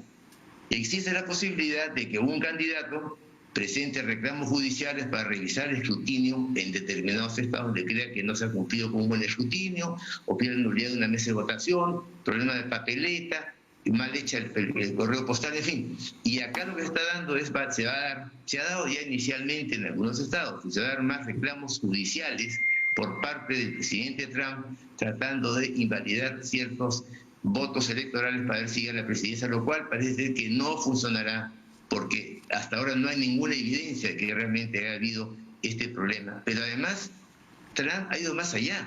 Ha dicho que hay un fraude electoral. A eso es lo que quería llegar. Democrático. Y eso pues es muy serio y daña la imagen de Estados Unidos, aumenta la división y la polarización en Estados Unidos y afecta un sistema de elecciones que con sus defectos ha funcionado.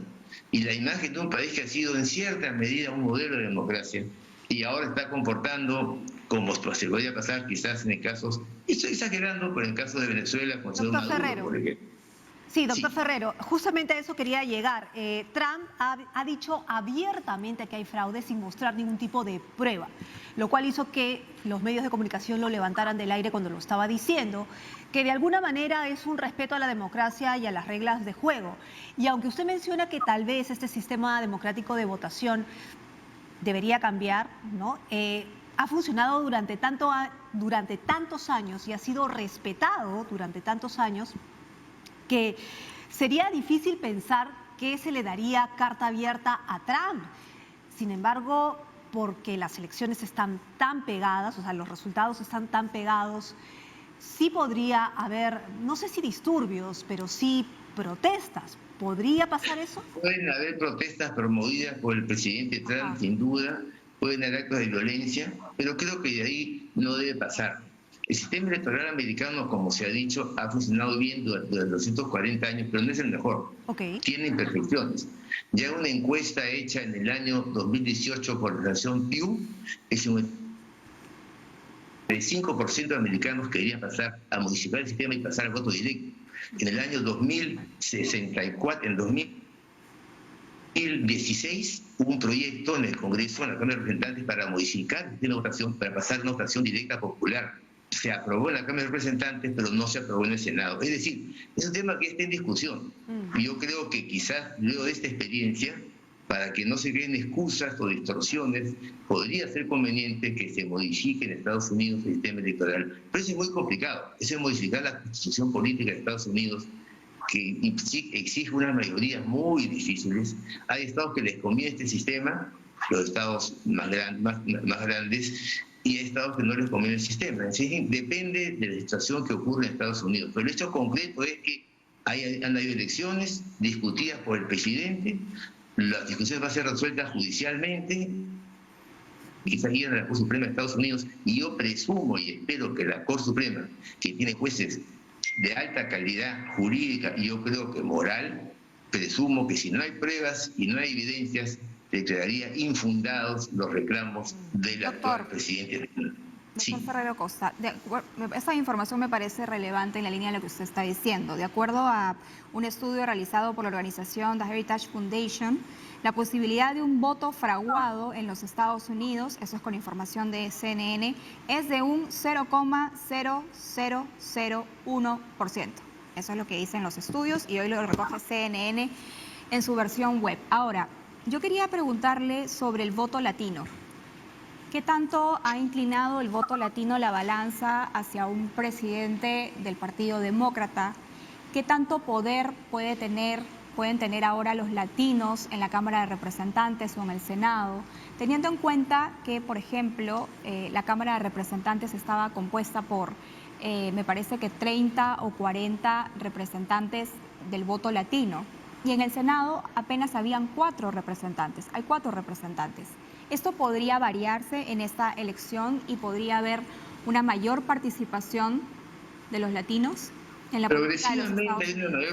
Progresivamente se van eligiendo más representantes y senadores latinos y afroamericanos. No tanto como 30 o 40%, creo que eso sí es exagerada. Pero el tema del voto latino es un mito. No hay un voto latino en realidad, porque ya este hecho tiene 2 caras distintas. Hay 2 caras, como se pueden ver. El voto latino no es unitario a favor de un candidato, depende del estado. En el caso de Florida, por ejemplo, el voto latino ha estado más a favor del presidente Trump. ¿Por qué? Porque votan cubanos que están ya asilados viviendo en Estados Unidos, venezolanos también, colombianos, nicaragüenses, y estos prefieren un presidente que sea duro con los gobiernos de sus países. En Texas, en el sur de Texas, también el voto de los latinos ha sido mayoritario del presidente Trump. En cambio, en otros estados, Arizona, por ejemplo, estado fronterizo, el voto latino es muy superior para el candidato vicepresidente Biden. En Nueva York también el voto puertorriqueño. Puerto Rico está asociado en el cual no votan. Pero el puertorriqueño que ya es nacionalizado americano, no solamente puertorriqueño, y que vota a favor de los demócratas. O sea, esto está dividido. Ya no es el voto latino a favor de los demócratas tan abiertamente como se pensaba. Claro. Y por lo tanto, son ciudadanos ya más integrados a la sociedad americana. El voto latino está dividido. Doctor Ferrero, lo perdimos. Doctor Ferrero, lo perdimos. Bueno, mientras ¿lo tenemos? Hay latinos republicanos, sí.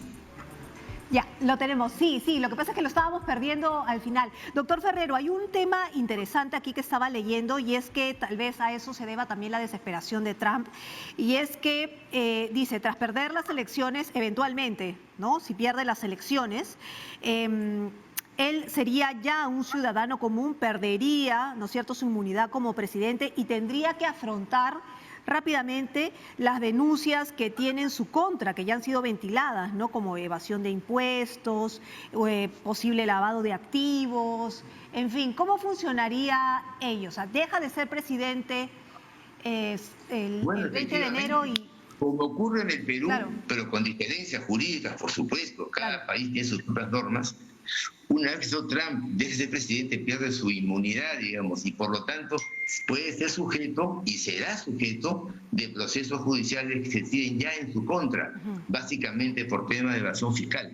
O sea, él ya entra a ser un ciudadano más, será un político todavía muy importante, porque acá ha sido una elección muy dividida. Yo prefiero que gane Biden. Es mejor para el mundo, mejor para América Latina, mejor para el Perú, pero ha sido muy dividida. Trump tiene todavía una gran cantidad de apoyo y lo ha demostrado a pesar de la pandemia mal manejada, a pesar del problema racial de los últimos meses, de la economía que está mal por la pandemia, etcétera. Trump casi gana y ha sacado muchos votos, más que cualquier republicano, más que cualquier segundo contendor en una campaña electoral en la historia de Estados Unidos. Entonces tiene peso político y lo tendrá en el futuro. ¿Cuánto? No sabemos. Pero sí, al margen de eso, es un ciudadano común y será pues motivo de procesos judiciales en su contra que ya algunos están en marcha. En cuanto al voto latino, solamente quiero dar una idea que no dije. En cuanto a los latinos en general, al Perú le conviene que gane el señor Biden, como de hecho parece que ya ganó. Falta terminar de contar los votos. ¿Por qué? Por el tema de la migratorio. En Estados Unidos hay 11 millones más o menos de indocumentados, de los cuales 500.000 son peruanos. Y el señor Biden ha prometido ver la forma de solucionar este tema por los indocumentados y por lo tanto, en este caso también con 500.000 peruanos que están ahora bajo el riesgo de que sean deportados de Estados Unidos. En otros temas, como el tema comercial, por ejemplo, no va a haber cambio, porque hay un TLC y hay un tratado firmado entre los dos países que está en vigor hace ya 11 años, que está funcionando adecuadamente y que seguirá funcionando fuera Trump, o sea Biden, el que será el próximo presidente de Estados Unidos. Y en temas globales también nos conviene un presidente como el señor Biden, porque es más, un presidente será más un presidente que regresará a una política más multilateral y menos unilateral, menos bilateral.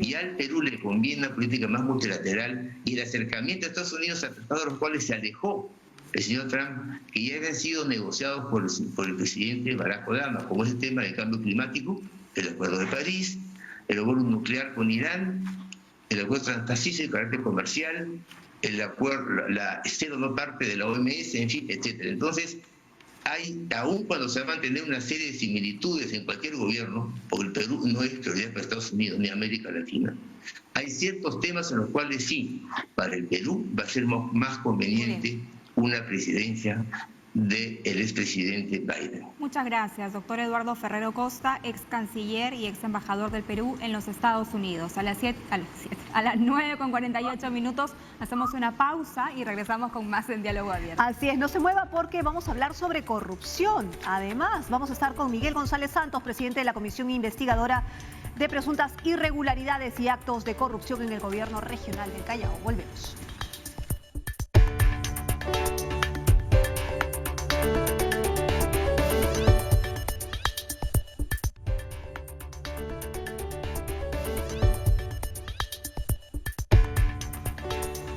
Vamos a hablar ahora de lo que está sucediendo en el Callao. Para eso tomamos contacto con Miguel González Santos, presidente de la Comisión Investigadora de Presuntas Irregularidades y Actos de Corrupción en el Gobierno Regional del Callao. Muy buenos días, bienvenido, señor González. ¿Qué tal? Buenos días.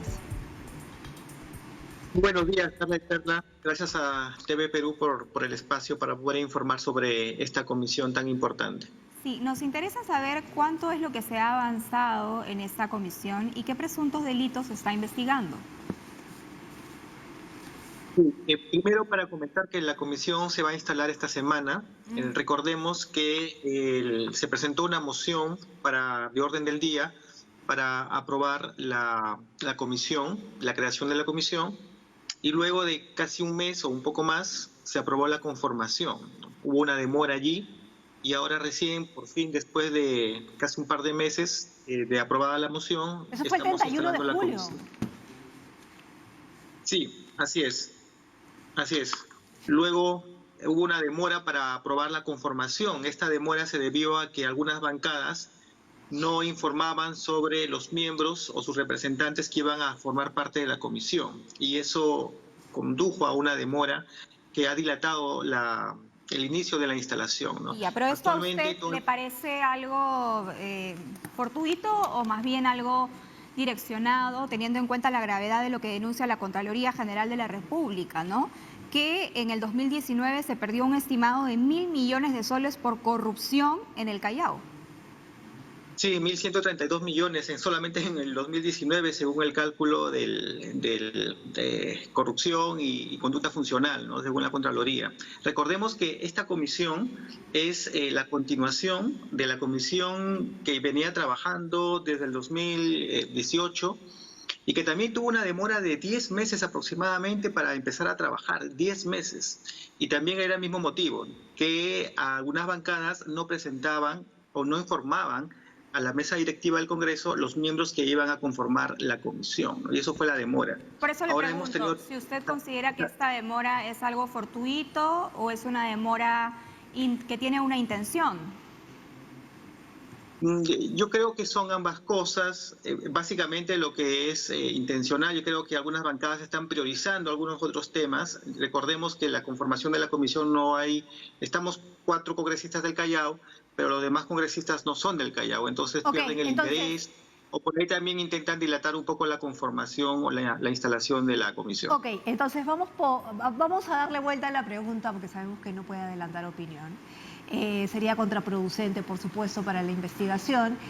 ¿Qué partidos políticos se han demorado para dar los nombres de los representantes de esta comisión?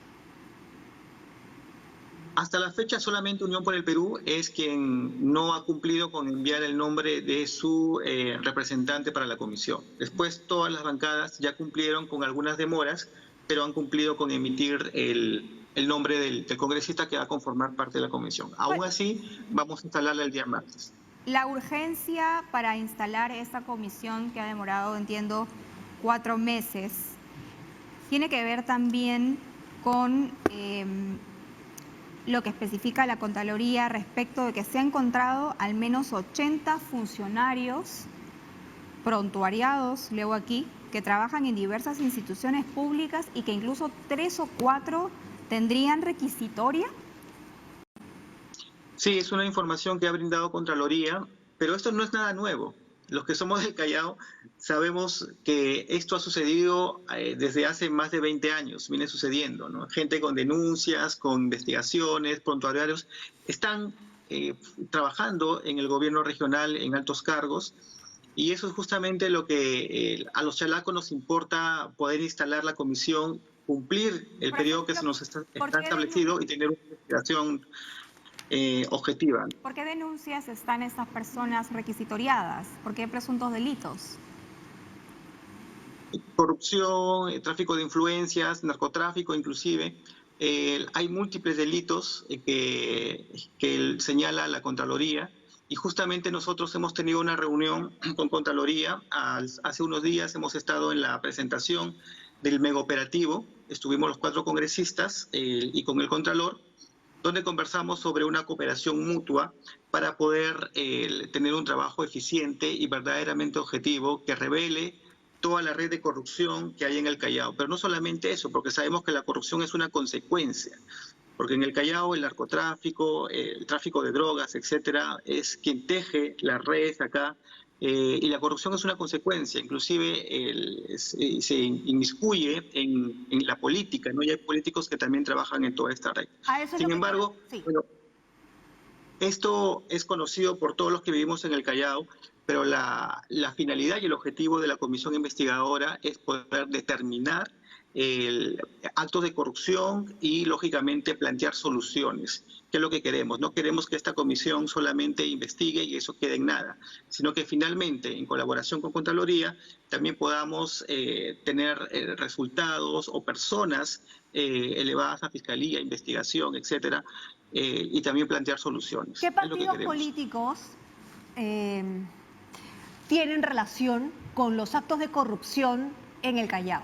Le pregunto esto porque es bien sintomático, mejor dicho, que la bancada de UPP no mande representante para formar parte de esta comisión, que es la misma bancada de la que pertenece el ex Contralor Alarcón, que también está siendo investigado y que está siendo de alguna manera flanqueado en el Congreso de la República. O sea, ahí hay mucha coincidencia. Por eso le pregunto, ¿qué partidos políticos tendrían filiación con los actos de corrupción en el Callao? Acá en el Callao siempre hemos estado gobernados por los movimientos regionales. El movimiento Chimpún Callao es quien ha tenido a lo largo de estos años el control político del Callao. Y lógicamente, ante la caída de los gobernadores Alex Curi, Félix Moreno, este partido ha quedado prácticamente en el abandono. Este movimiento regional quedó en el abandono, pero los actores políticos están empezando o ya han empezado a hacer política y se están inmiscuyendo e introduciendo en los partidos políticos que ahora vemos, ¿no? No podría dar nombres específicos ni nombres de los partidos, pero sabemos que esta es una dinámica de la red de corrupción que tiene el Callao, no solamente el Callao, también otras regiones, ¿no? Los mismos corruptos, los mismos narcotraficantes, toda esta red de bandas criminales hacen política y siempre están buscando espacios en partidos políticos para poder no perder su dominio o su hegemonía dentro de las mafias del Callao. Congresista, ¿usted ha recibido algún tipo de amenaza? Bueno, amenazas no, advertencias sobre y también información, digamos, para poder de alguna manera tantearnos y ver cuál es nuestra línea. ¿De qué lo advierten? De una investigación objetiva, mandan información sobre algunos determinados personajes, etcétera, o ciertos casos, tratando de direccionar de alguna manera. ¿Los mismos políticos le advierten? No, son troles, mensajes anónimos, etcétera, que definitivamente esperamos, los que vivimos en el Callao y lo que tenemos una, digamos, misión importante en la investigación, no estamos ajenos a que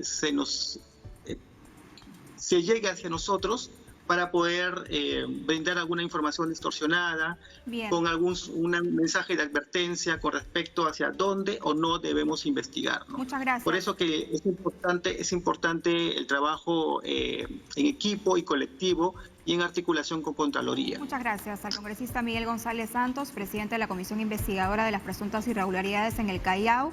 Hay que decir al respecto que la Contraloría realizó 262 intervenciones en 55 instituciones estatales del Callao y en esta mega operación de control participaron 400 auditores y va a tener todavía una duración de 3 meses. Es con información de la Contraloría. Qué horror. No es algo que se le ha ocurrido al congresista Miguel González. Bien, ahora qué casualidad, ¿no? Hoy hemos hablado de dos grupos de trabajo en el Congreso de la República que están atrasados, ¿no es cierto?, en su trabajo, precisamente porque no se ayuda y es como que un bloqueo, ¿no? Uno es la subcomisión de acusaciones constitucionales y la otra justamente esta de la que estamos hablando, la Comisión Investigadora Presuntos Casos o Irregularidades en Actos de Corrupción del Gobierno Regional del Callao. Pero eso lo veremos otros días. Ahora nos tenemos que ir, nos están votando. Nos vemos hasta el sábado. Buen fin de semana.